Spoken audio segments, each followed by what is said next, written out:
It's crazy because I was people don't know this. This is something like entirely new. I've never told anybody this except I don't think I told Dizzy or anybody this. I got the one and only Errol Allen Let's do it, man. with me today. It's litty. You guys have seen my reactions to DizzyEight and Errol Allen. Talk about this, won't talk about that. I don't want to talk about nothing, just slide. Yeah, next thing you know, they want to call my phone. Had to get a new phone that's private. Yeah, told my mama ain't no more problem because God had the order supplied. You guys know how I feel about just his voice and the way he mixes and just like that sound, that auto-tune sound that he has sometimes going on. And I just wanted to shout that out, right? You know, the fact that you will hop into all of these songs and you check in, you check out, and it's like always like there's a certain level of performance that I expect from you, and you never go below that. Thank you. Right? That's wow. That's so honorable, man. That makes me feel so good. Wow.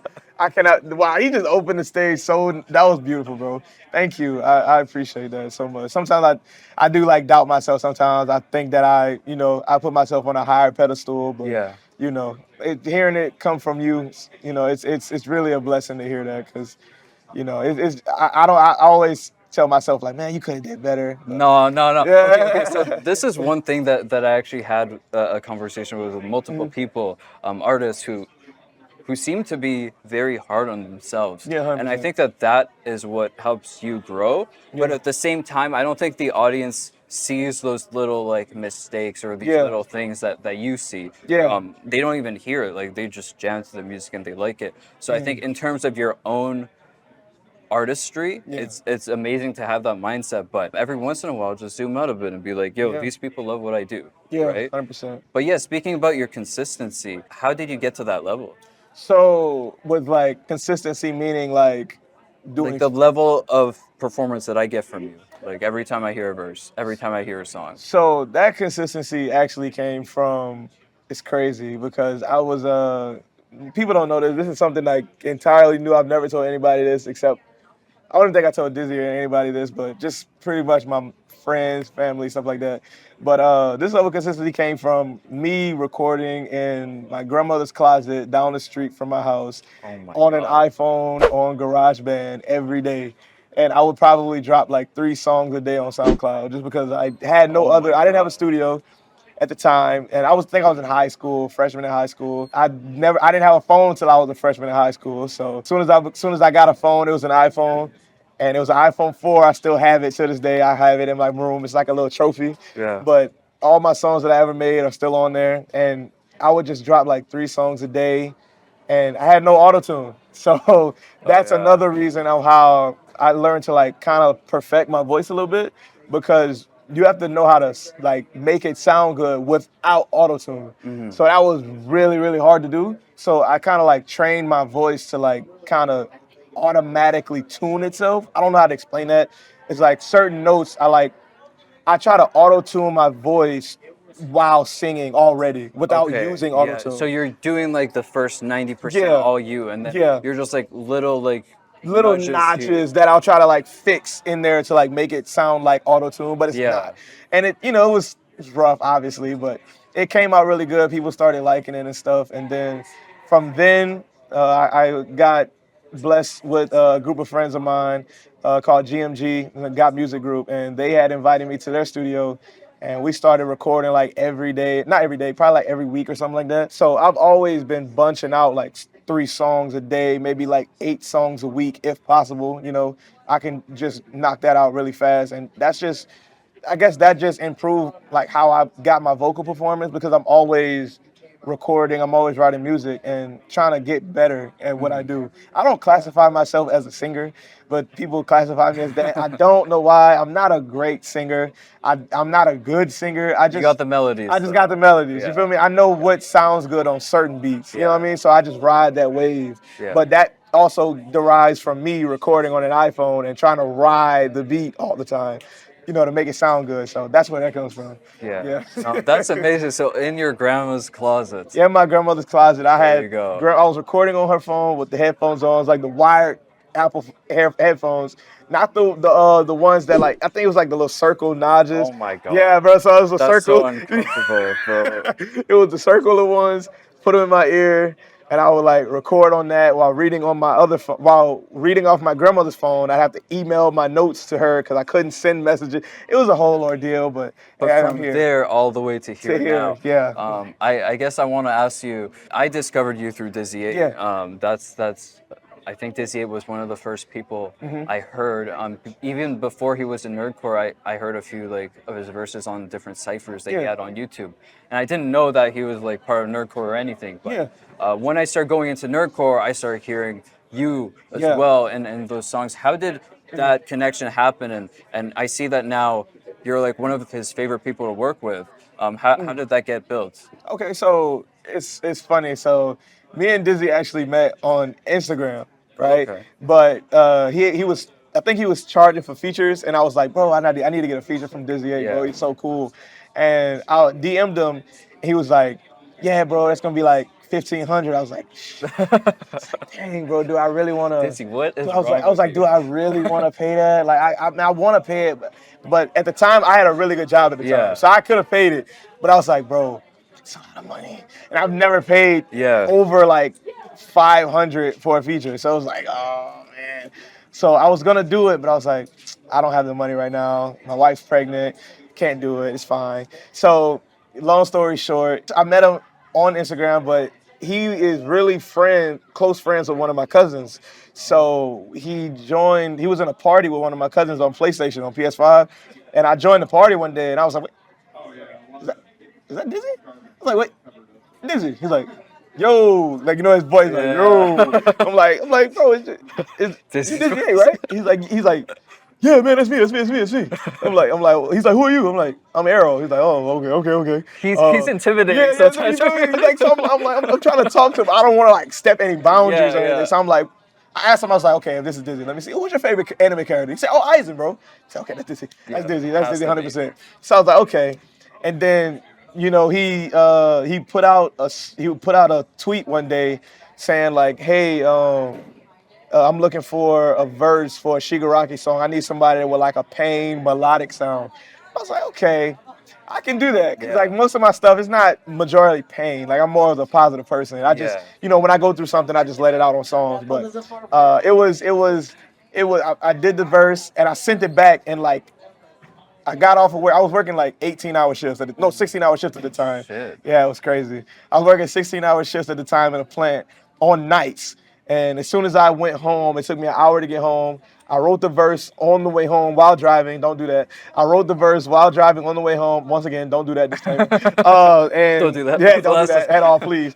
But I wrote the verse and I sent it. I recorded it in like 30 minutes and sent it to him. He was like, bro, this is crazy. I never knew you did this. And he's like, you're friends with my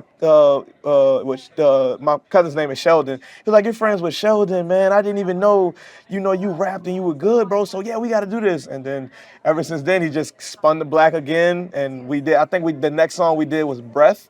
Everybody counting on me. I remember they looked down on me. Yeah, they looked down on me. Demons went to town on me. Now they all in the ground on me. It's meant to be called Breathe, but it's called Breath. Oh, but okay. Things happen. Yeah, you remember saying? So we ran it back again, and ever since then we just been brothers, and we've been loving each other, man, and just continue to keep each other in each other's prayers and stuff like that. We just been really tight and just connecting, bro. So I'm grateful for him reaching out to me, one, to just be like, hey man, dope artist, really love your sound. Let's work and stuff like that, So I'm grateful for that opportunity. Grateful for him to be able to invite me to certain places. That's crazy. Grateful for him to invite me to be here, first and foremost. It's a blessing. I don't feel like I deserve to be here. Yeah. I tell everybody that. I don't feel like I deserve to be here. I just became a nerdcore artist.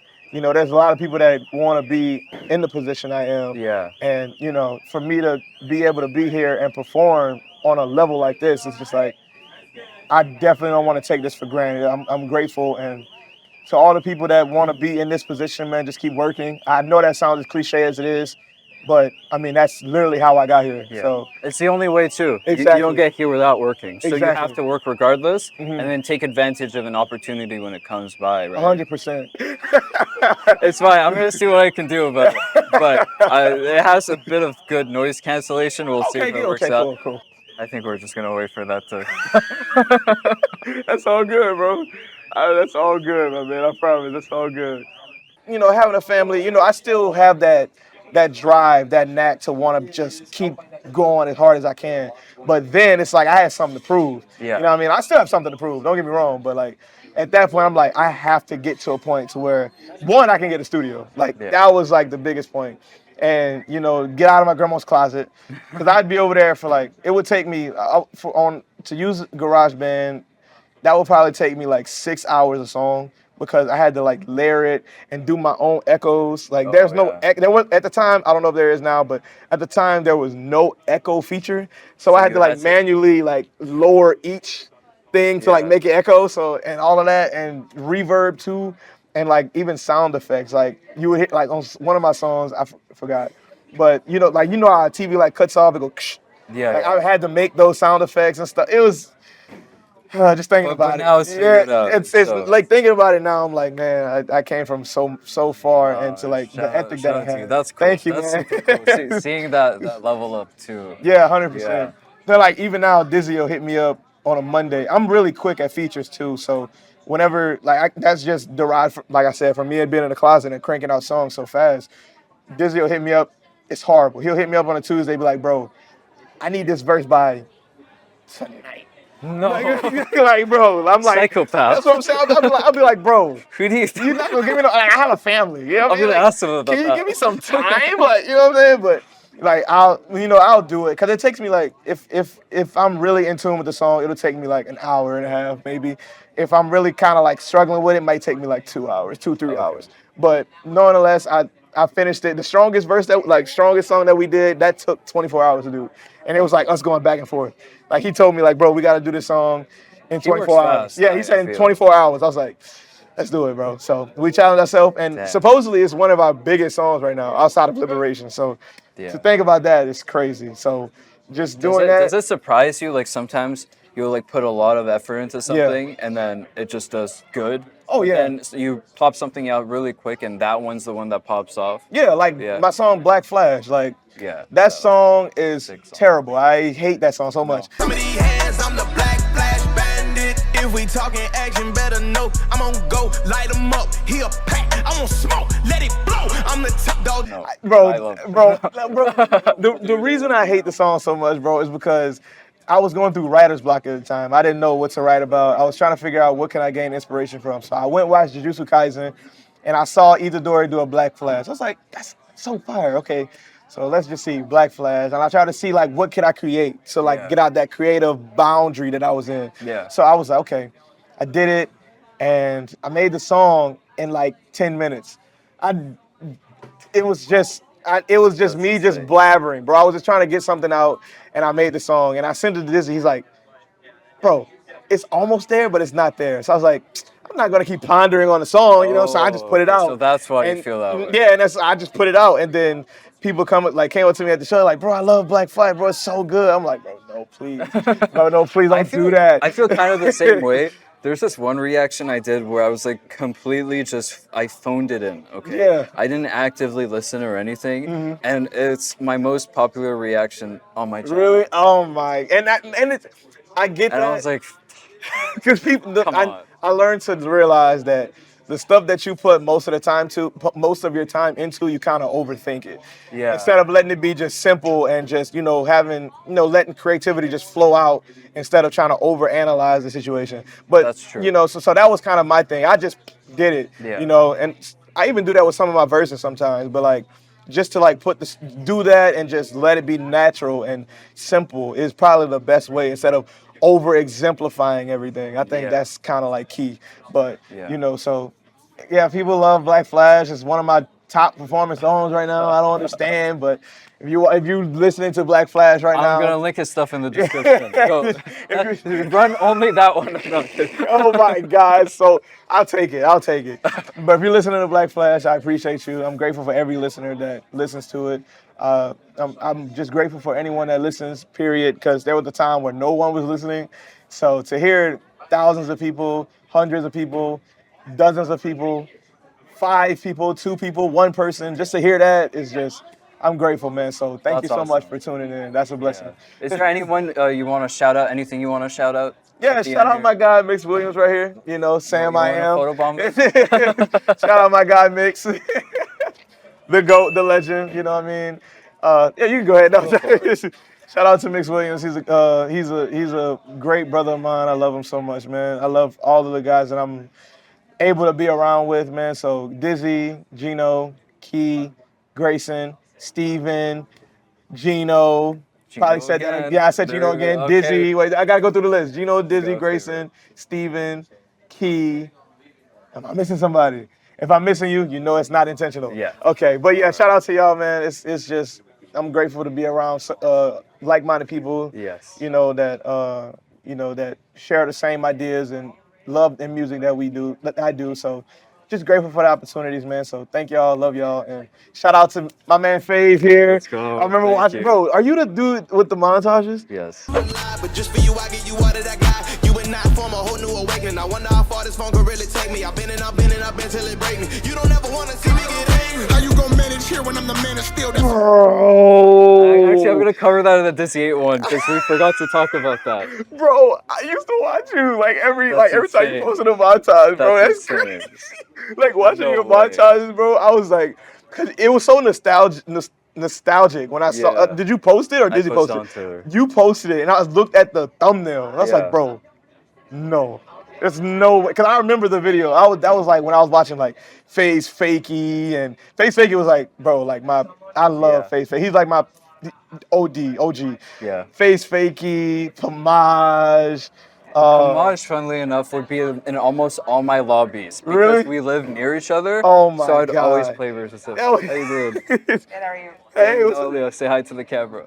no, say hi. You can Say hi. That's so embarrassing. No, you're good. No, She's we're awesome. done. We're done She's here. awesome. Please don't put that on.